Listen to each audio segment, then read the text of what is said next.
Hello everyone, this is Ashish and welcome back to my new video.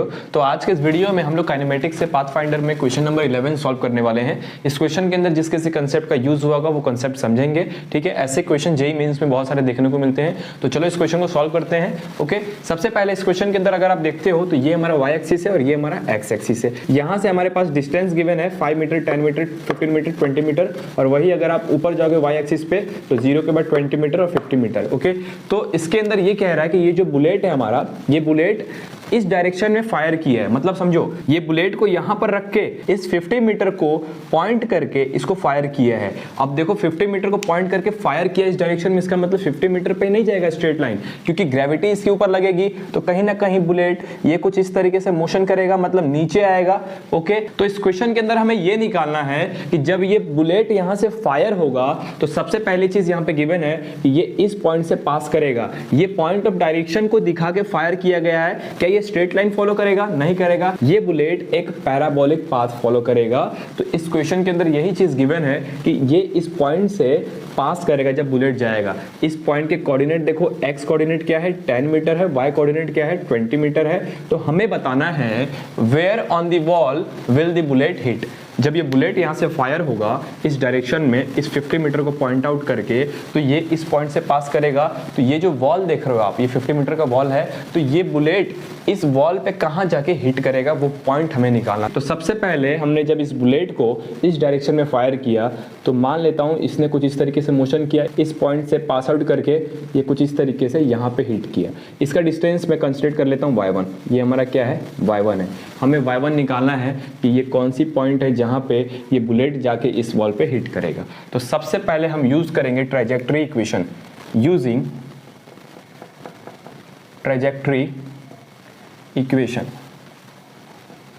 जब भी ऐसे questions आए जिसके अंदर आपका पैराबोलिक मोशन भी हो रहा है, साथ साथ में कोऑर्डिनेट्स भी गिवन है, तो आपको इसका ही हेल्प लेना सबसे पहले, ठीक है। हम ट्रैजेक्टरी इक्वेशन का हेल्प लेंगे। सबसे पहले ट्रैजेक्टरी इक्वेशन क्या होता है? y is equals to x tan theta minus gx² divide by 2u² cos² theta.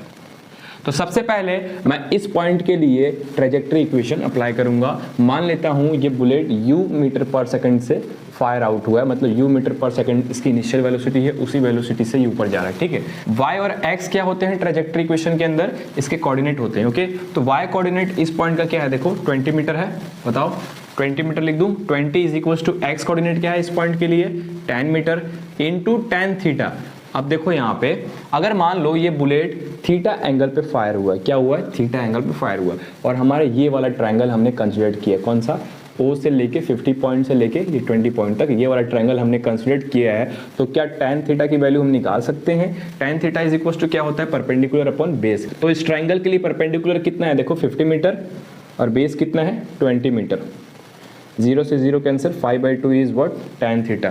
तो क्या मैं इस tan थीटा के जगह पे डायरेक्ट 5/2 लिख सकता हूँ? बताओ। तो मैं इसको रफ करके यहाँ पे 5/2 tan थीटा की वैल्यू रख देता हूँ। 5/2 माइनस g होता है 10 मीटर पर सेकंड स्क्वायर, ठीक है, acceleration due to gravity. x² मतलब ये पॉइंट का x कोऑर्डिनेट क्या है? tan, मतलब tan का square divide by 2u² cos² theta. हमें नहीं पता cos थीटा क्या होता है, u क्या होता है। एक्चुअली मैं ये जानबूझ के नहीं निकाल रहा हूँ, क्योंकि जब हम इस पॉइंट के लिए ये वाला इक्वेशन लगाऊंगा ना, तो वहां पे u cos थीटा की डायरेक्ट वैल्यू पुट कर दूंगा, तो हमें इसको निकालने की जरूरत नहीं है, ठीक है। तो यहां से देखो क्या हो जाएगा, 2 से tan 5 टाइम्स में, 2 से ये tan भी 5 टाइम्स में। तो हमारे पास देखो आंसर क्या आया। ये वाले इक्वेशन को मैं यहाँ शिफ्ट कर रहा हूँ और इसको मैं यहाँ शिफ्ट कर दूंगा, तो 5 है 25 माइनस 20 मतलब 5 हो जाएगा। तो मैं यहाँ पे 5 लिख देता हूँ। ये वाला इक्वेशन जब उधर शिफ्ट हो जाएगा तो 5 × 100 क्या हो जाएगा? 500 हो जाएगा, डिवाइड बाई नीचे क्या बचा? u² cos² theta. कोई दिक्कत है? अगेन मैं इसको फर्दर सॉल्व करता हूं तो क्या हो जाएगा? देखो ये चीज ऊपर चली जाएगी, मतलब 5u² cos² theta equals to 500। Any problem? नहीं भैया, ठीक है, 5 से 5 कैंसिल कर दो 100 टाइम्स में। ओके, सो हमारे पास आंसर क्या आया? u² cos² theta equals to 100। u² cos² theta को क्या मैं ऐसे लिख सकता हूँ? u cos थीटा का होल स्क्वायर लिख सकता हूँ इक्वल्स टू 100। जब ये स्क्वायर उधर जाएगा तो रूट हो जाएगा, तो आंसर क्या है? tan आ गया। 100 का रूट क्या होता है? tan होता है। तो u cos थीटा की वैल्यू क्या आ गई? tan आ गई। आई होप आपको समझ में आया होगा। u cos थीटा ही मैंने क्यों निकाला, क्योंकि अगेन जब मैं यही वाला इक्वेशन इसके अंदर यूज करूंगा तो इसकी वैल्यू उसके अंदर पुट कर सकता हूं, इसलिए y और x क्या होते हैं, कोऑर्डिनेट होते हैं। तो अब हम इस पॉइंट का निकाल रहे हैं, मतलब इस पॉइंट के कोऑर्डिनेट को हम यूज करेंगे इस इक्वेशन के अंदर। तो y की वैल्यू मतलब y का coordinate which is equals to y1 जो कि हमें निकालना है is equals to x coordinate इस पॉइंट का है 20, तो मैं लिख सकता हूं 20 into tan theta. Tan theta की वैल्यू देखो यहाँ पे हमने निकाला है 5/2, तो यहाँ पे रख सकते हो 5/2, बताओ any problem, minus G X square, G होता है 10 metre per second square acceleration due to gravity, into X square का मतलब X coordinate of that point which is 20 मतलब 20 का square, divide by 2u square cos square theta. तो क्या मैं इसको ऐसे लिख सकता हूँ u cos थीटा का होल स्क्वायर या फिर u cos थीटा का स्क्वायर लिख सकता हूँ। इन दोनों को मैंने एक ही ब्रैकेट में लेके स्क्वायर कर दिया, तो ऐसे लिख सकता हूँ, कोई दिक्कत है नहीं है भैया, ओके ठीक है। अब देखो हमने u cos थीटा की वैल्यू निकाली थी, तो इसको हम यहाँ पे रख सकते हैं, बताओ। तो चलो इसको रख देते हैं यहाँ पे, पहले काट देते हैं इसको 10 टाइम्स में, इसको भी काट देते हैं 5 टाइम्स में। तो आंसर क्या आ जाएगा, ऊपर हो जाएगा 50, 10 इंटू 5 50 हो जाएगा। y1 की वैल्यू निकाल रहे हैं माइनस 5 इंटू 20 का square divide by u cos theta का स्क्वायर, मतलब u cos थीटा की वैल्यू कितना है 10 है, मतलब 10 का square is equals to 50 minus, देखो ऊपर में 5 इंटू 20 लिख सकता हूँ, डिवाइड बाई 10 इंटू 10 लिख सकता हूँ, 0 से 0, 0 से 0, ऊपर देखो क्या है 50 माइनस 5 इंटू 10, 10 इंटू 2 20, तो माइनस 20 कर देंगे। तो y1 की वैल्यू कितनी आ जाएगी बताओ, y1 की वैल्यू आ जाएगी 50 minus 20 which is equals to 30 metre. y1 की वैल्यू 30 मीटर आ गई। इसका मतलब जब ये बुलेट यहाँ से फायर करेंगे हम लोग, तो इस पॉइंट से पास करते करते ये y1 इक्वल्स टू 30 मीटर, मतलब अब ये कोऑर्डिनेट हमारा क्या आ गया, y कोऑर्डिनेट 30 मीटर ग्राउंड के लेवल से हिट करेगी, मतलब ये डिस्टेंस कितना हो जाएगा, ये डिस्टेंस हो जाएगा 30 मीटर, यही हमें निकालना था।